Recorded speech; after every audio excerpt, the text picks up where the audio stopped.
이승만이 그런 식으로 결론을 내리고 난 뒤에 그럼에도 불구하고 우리나라는 1910년에 합방이 돼버리지 않았습니까? 그래가지고 3.1운동, 일본이 차지하게 됐죠. 근데 그때도 그러면 왜 그럼 우리나라를 보호해 주셨으면은 일본한테 합방하지를 않게 하시지, 하나님은 왜 이 나라를 일본한테 이렇게 당하게 식민지로 만들었습니까? 라고 우리가 항의할 수 있겠지, 속으로. 근데 저는 아까 서두에 말씀드렸듯이 하나님의 뜻이 있는 거야. 우리한테 너희들은 2조 500년 허송세월을 보낸 민족이다. 너희들은 시련이 필요하다. 너희들은 고난이 필요하다. 그래서 하나님이 우리한테 고난을 저는 주신 거라고 생각해요.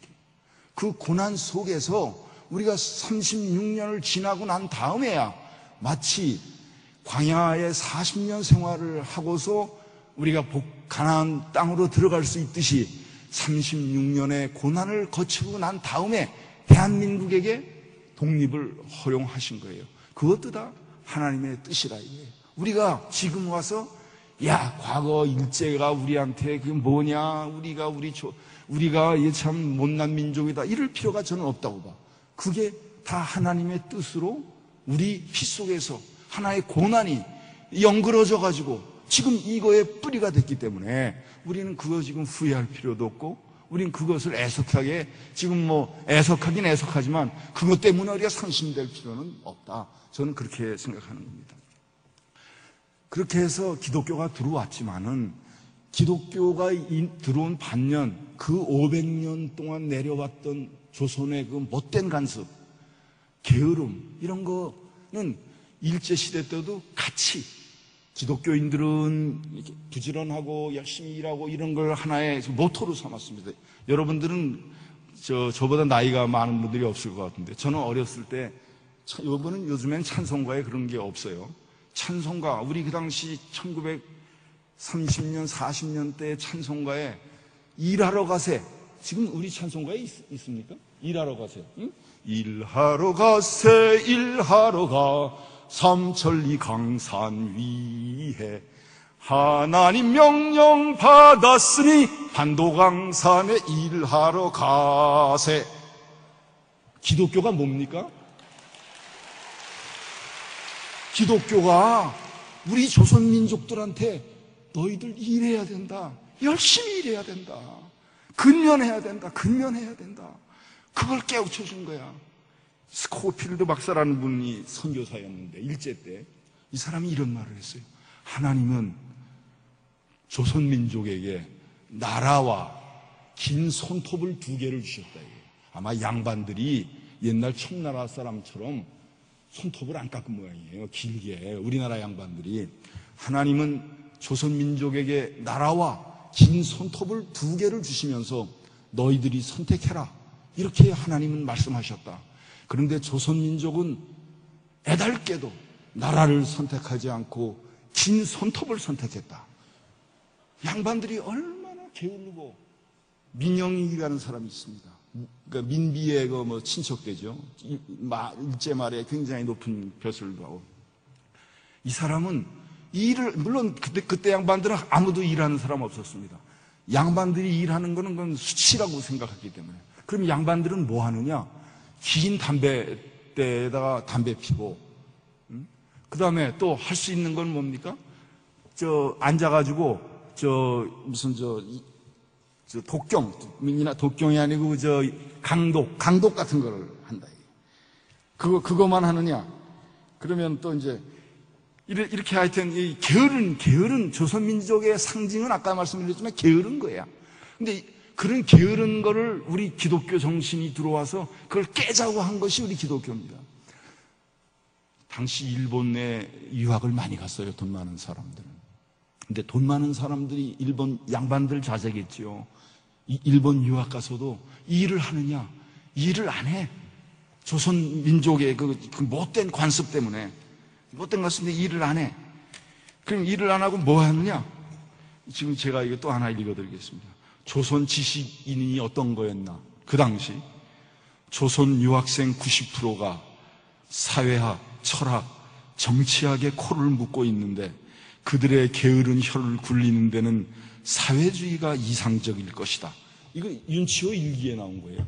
그 당시 우리나라 지식인들이 일본 가서 유학했을 때 뭐 공학을 한다거나, 무슨 의학을 한다거나, 우리가 진짜로 이 나라가 지금 비탄에 빠진 이 나라를 구하려면 그런 게 필요한 거 아닙니까? 과학을 한다거나 그런 거 아무것도 안 하는 거야. 사회학, 철학, 정치학, 그거 뭐냐? 다 혓바닥 놀리고서 게을르게 먹고 살려고 그런다 이거야. 그게 우리 조선 사람들 엘리트들의 생각이었어요. 윤보선이라는 대통령 아시죠? 그 사람이 영국의 에딘버러 대학을 나왔습니다. 문학을 했어요. 그 사람은 지금 집이 100칸이 넘는 집, 100칸짜리 집이에요, 안국동에. 근데 이 사람이 부자니까 영국 가서 이 사람들 뭘 했냐? 문학을 했어. 문학을 했는데 그때 그 문학을 하면서 집에다가 학비를 보내시오. 내가 문학을 결정했습니다. 문학하기로 결정했습니다. 그래서 학비를 보내라고 그랬는데 800파운드, 그 당시 아마 한 학기에 하고 생활비하고 800파운드였던 모양이야. 아마 쌀이 아마 100가마 이상 되겠죠. 그걸 이제 보내라고 그런 거야. 그걸 보고 통탄을 하는 거야, 윤치호가. 아니, 그 비싼 돈을 들여가지고, 그것도 영국 에딘버러에 가지고 문학을 하다니, 지금 우리나라가 당장 필요한 거는 나라를 부강시키고, 어떻게 하든지 국권을 회복하고 이래야 되는데, 어떻게 문학을 네가 선택을 하냐? 한 꾸짖는 편지를 쓴 게 있어. 우리나라 그때 지식인들이라는 게 다 똑같았어. 근데 이 사람은 또 그걸 어떻게 또 버전업을 시켰냐 하면, 이 인치호라는 사람들은 조선 유학생들이 일하기가 싫다 이거야. 그리고 앉아서 순히 말로만 하는 게 좋아한다 이거예요. 그러니 게으르고 자립심이 부족하고 남한테 신세지고, 이게 아주 우리 민족의 아주 그냥 하여튼 DNA로 남아 있었던 거예요. 그러니까 윤치호라는 사람은 뭐라 그랬냐면, 조선 사람들은 공산주의가 딱 맞는 거다 이거야, 체질상. 응? 왜 그러냐?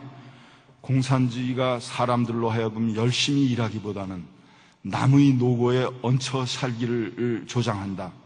이것이 유교를 가진 조선과 공통점이다. 그렇죠? 공산주의도 자기가 일하는 겁니까? 자기 일 안 하려고 그러잖아. 정부가 세금 내라고 세금 걷어가지고 나는 어떻게 해서든지 놀자 그러는 게 공산주의 아니에요.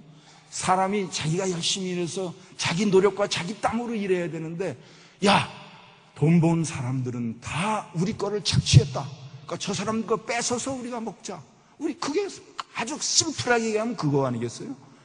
조선의 그 과거 조상들의 그 피해는 오히려 이 공산주의가 맞는다 이렇게 얘기했어요. 조금만 먹고 살만한 사람들에게 달라붙는 친인척들. 조선은 옛날부터 공산주의를 해왔다. 조선 버전의 볼셰비즘, 이게 공산주의죠. 공산주의는 강도짓을 무산자의 영광으로 보기 때문이다. 그러니까 우리나라 그 2조 말기에 그 우리 민족들의 피해는 공짜로 놀고 먹는 게 아주 그냥 몸에 박혀 있었대요. 하여튼 이런 나라였어요. 게을르고 일하기 싫어하고. 그런데 그런 나라의 선교사님들이 와가지고 이게 변화를 시킨 거야. 제가 이거 이제 국립민속관인가요?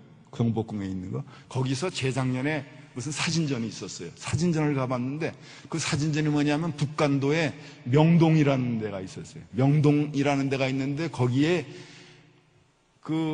한 100몇 명이 처음 가서 정착을 했는데, 이 사람들이 어떻게 정착을 해서 자기들이 일구어 나갔느냐 하는 거를 그 후손이 사진을 전부 다 발견을 했어. 그래서 사진전을 연 거야. 거기 가보니까 그 당시 북간도의 우리나라 사람들이 얼마나 깨끗하고 열심히 살았는지 진짜 감명스럽더라고요. 이렇게 게으른 나라에 피를 타고 났는데, 선교사님들, 거기에 목사님이 있었는데, 김약, 제가 한번 이름을 정확하게 알려드리겠습니다.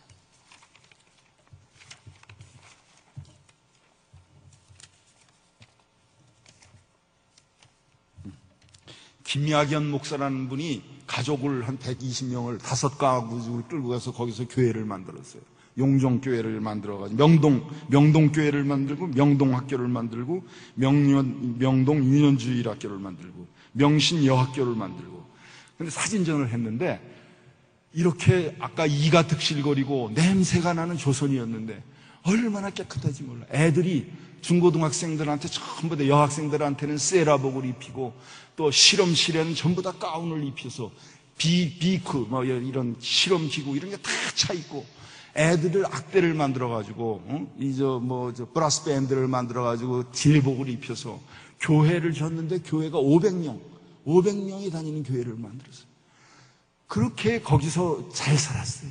우리가 게으른 가운데 기독교로 우리가 개종을 하고 우리가 하나님 뜻에 맞게 삶을 작정을 하고 난 다음에 이렇게 달라지는 거예요.